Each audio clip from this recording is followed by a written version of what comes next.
तो video start करने से पहले मैं एक बात पहले ही बता देता हूँ। अगर आपको भी लगता है कि मैं टाटा या अंबानी फैमिली से बिलोंग करता हूँ क्योंकि मैंने थंबनेल पे वो 2000 का नोट जला है, तो आपको एक सीक्रेट बताऊँ, वो 2000 का नोट ना नकली था। क्या बोला तूने?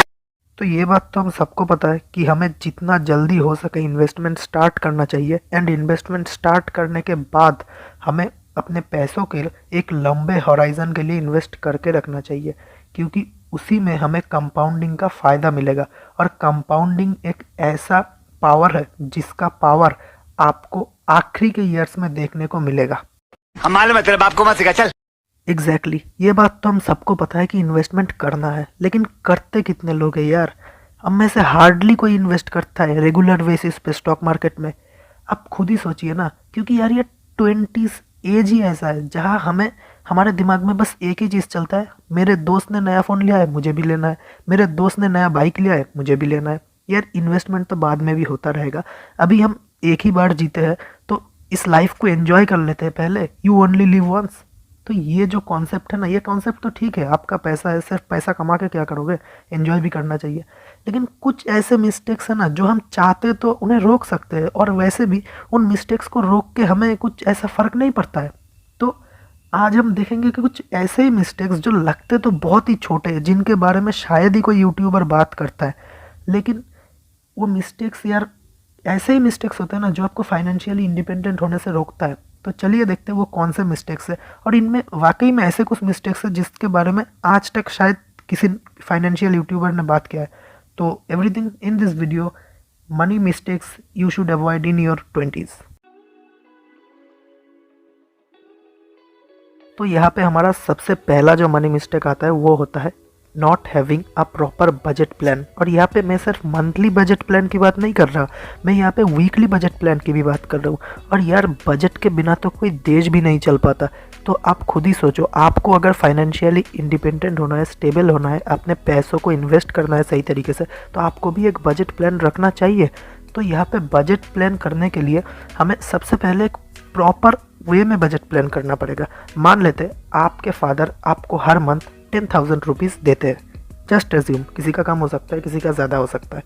तो 10,000 रुपीज़ में से आप डिसाइड करते हो कि आप हर महीने 5,000 रुपये खुद पे एक्सपेंस करोगे एंड 5,000 रुपीज़ इन्वेस्ट करोगे। तो 5,000 रुपीज़ आप हर महीने खुद पे खर्च करोगे, लेकिन उससे पहले आपको समझना पड़ेगा कि 5,000 रुपीज़ एक बड़ा अमाउंट है जो एक महीने आते आते कैसे खर्च हो जाएगा आपको पता भी नहीं चल पाएगा।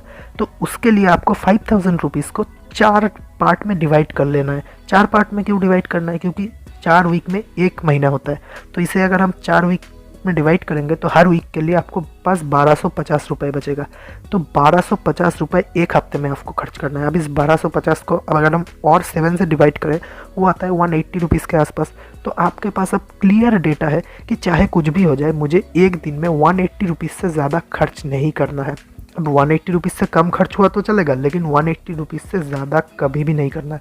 और अगर कभी कोई इमरजेंसी आ जाता है और आपको करना पड़ता है, मान लेते हैं गर्लफ्रेंड का बर्थडे आ गया और आपको करना पड़ा, तो इस लेवल पे आपको समझना पड़ेगा कि यहाँ पे खर्चा हुआ है, तो जितना खर्चा मुझे यह हुआ पे वो मैं अगले दिन खर्च नहीं करूँगा, उससे मैं इसका भरपाई करूँगा। इससे क्या होगा? इससे आपका जो बजट प्लान है वो बिल्कुल स्टेबल रहेगा, एंड आपका मंथ एंड का जो टारगेट है वो ईजिली अचीव हो जाएगा। दूसरा जो मिस्टेक है, ये बहुत ही कॉमन मिस्टेक है आजकल के टीनेजर्स के बीच में, जो कि है spending money on Netflix, Amazon prime and Hotstar. इस तरह के ऑनलाइन वीडियो स्ट्रीमिंग प्लेटफॉर्म्स पे आप पैसा स्पेंड करते हो एंड अपना टाइम स्पेंड करते हो। आप खुद ही सोचो, एक एवरेज इंसान जिसके पास नेटफ्लिक्स या फिर किसी भी ऑनलाइन वीडियो स्ट्रीमिंग प्लेटफॉर्म का सब्सक्रिप्शन है, वो मिनिमम 1 घंटा दिन का वेस्ट करता है वहाँ पे। उस 1 घंटे पे आप किसी शेयर को एनालाइज करो, उस 1 घंटे पे आप कोई नया स्किल सीखो जिससे आपको पैसा मिल सके, उसे आप दोबारा इन्वेस्ट करो ताकि आपका पैसा ग्रो होता रहे। या लेकिन आप क्या करते हो, नहीं हमें 200 रुपये या 300 रुपये वट एवर वो दे के हमें नेटफ्लिक्स या वेब सीरीज़ देखना है, नेटफ्लिक्स से जाके अमेजोन प्राइम पे जाके देखना है। आपके देखने पे वो तो पैसा कमा रहा है, आप क्या पैसे कमा रहे हो? और आप यहाँ पे टाइम भी वेस्ट कर रहे हो सबसे पहला। दूसरी बात, आप अपना हार्ड अर्न मनी भी वेस्ट कर रहे हो। या फिर मान लेते हैं कि आपके पास नेटफ्लिक्स का 1% शेयर है, इसीलिए आपको नेटफ्लिक्स का जो CEO है वो आपको डिविडेंड के तौर पे हर महीने फ्री में सब्सक्रिप्शन दे देते हैं। ऐसा तो नहीं होता। ये बड़ी अच्छी बात कही है। वेब सीरीज़ है, कुछ मूवीज़ है जो आपको देखना चाहिए, जो बहुत देखना ज़रूरी है, जिसमें आपको कुछ सीख मिलता है, लेकिन पूरा दिन ये सही नहीं है यार। तो और आपको अगर देखना इतना ही पसंद है तो जाओ ना टेलीग्राम डाउनलोड कर लो, उसमें फ्री में हर वेब सीरीज़ हर मूवी मिलता है, कोई भी हो जाए। उसके लिए पैसा देने की क्या ज़रूरत है, आप खुद ही सोच लो। तो हमारा जो थर्ड मिस्टेक है ना, वो बहुत ही एक बड़ा मिस्टेक है एंड बहुत ही अंडररेटेड मिस्टेक है। अंडररेटेड इन द सेंस इसके बारे में कोई भी बात नहीं करता, क्योंकि किसी को लगता ही नहीं है यार ये भी एक मिस्टेक की कैटेगरी में आता है। तो वो मिस्टेक है, हम सबके पास, मतलब सब तो नहीं, 90% लोगों के पास 2-2 सिम कार्ड्स होता है, 2-2 बैंक अकाउंट्स होता है, 2-2 डीमैट अकाउंट्स होता है। अब ये दिखने में तो बहुत ही मामूली लगता है, लेकिन आप खुद ही सोचो, अभी सबसे लोएस्ट एयरटेल का प्लान कितने का आ रहा है 1 महीने का। अब तो 1 महीना भी पूरा नहीं देते, 24 डेज 28 डेज देते, 100 रुपये का आता है।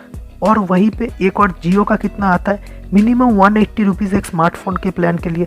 तो जहाँ पे आपका 180 पे काम चल जाता है, आप एक्स्ट्रा 100 का लेते हो पैक, क्योंकि आपको सिम एक्टिव रखना है, नहीं तो कंपनी से फ़ोन करके बोलेंगे कि आपका सिम बंद कर दिया जाएगा।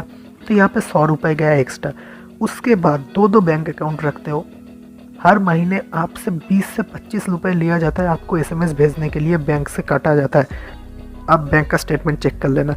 ऊपर से 250 रुपये साल का आपका ATM कार्ड के एनुअल मेंटेनेंस चार्ज के लिए लिया जाता है। उसके बाद आता है आपका 2-2 ब्रोकर्स के पास अकाउंट, जिसमें 300-600 रुपये आपका हर साल एनुअल मेंटेनेंस चार्ज में लग जाता है। और बाय द वे, अगर आपका कोई भी ब्रोकर के पास अकाउंट नहीं है तो नीचे डिस्क्रिप्शन में लिंक है, फायर्स ज़ेरोदा, जाके खोल लो।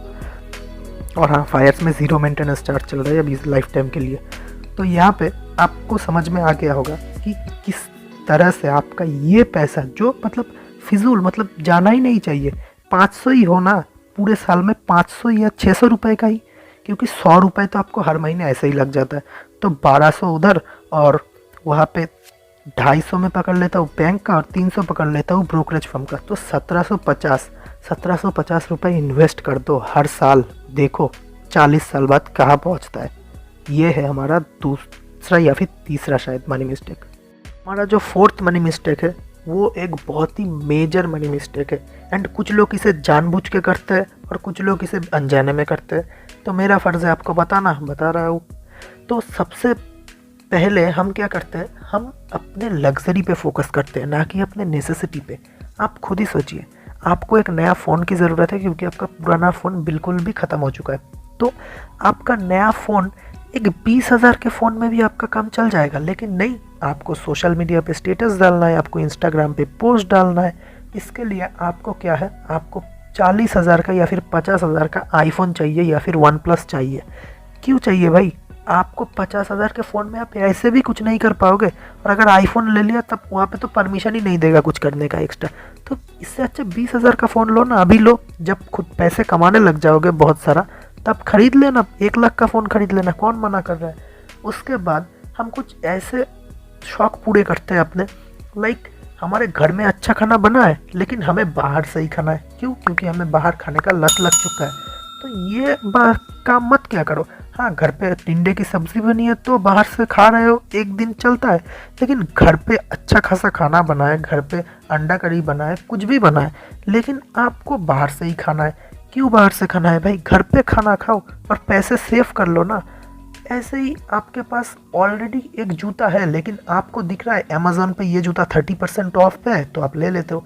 अरे क्यों? जब आपका ज़रूरत होगा तब आप ले लेना, लेकिन अभी आपका ज़रूरत नहीं है, अभी क्यों लेना है आपको वो जूता? ये हम अपने नेसेसिटी से ज़्यादा अपने लग्जरी पे फोकस करते हैं। तो ये एज है आपका इन्वेस्ट करने का, पैसे को ग्रो करने का। जब फाइनेंशियली इंडिपेंडेंट हो जाओ तब लग्जरी पे फोकस करना, अभी फोकस मत करो। हमारा जो आज का आखिरी मनी मिस्टेक है ना, वो हम सबको पता है कि एक मिस्टेक है, लेकिन हम उसे बस टालते रहते हैं। वो मिस्टेक है हमारा एसेट एलोकेशन। हम क्या करते हैं, हम हर महीने मान लेते हैं 2 से 3 हज़ार रुपये इन्वेस्ट करते हैं। तो हम 2 से 3 हज़ार रुपये हर महीने म्यूचुअल फंड में इन्वेस्ट करते रहते हैं, स्टॉक्स में इन्वेस्ट करते रहते हैं, बॉन्ड्स में तो इन्वेस्ट करते ही नहीं है, और गोल्ड वोल्ड ये सब तो भूल ही जाओ। हाँ, क्रिप्टो में ज़रूर इन्वेस्ट करते हैं हम।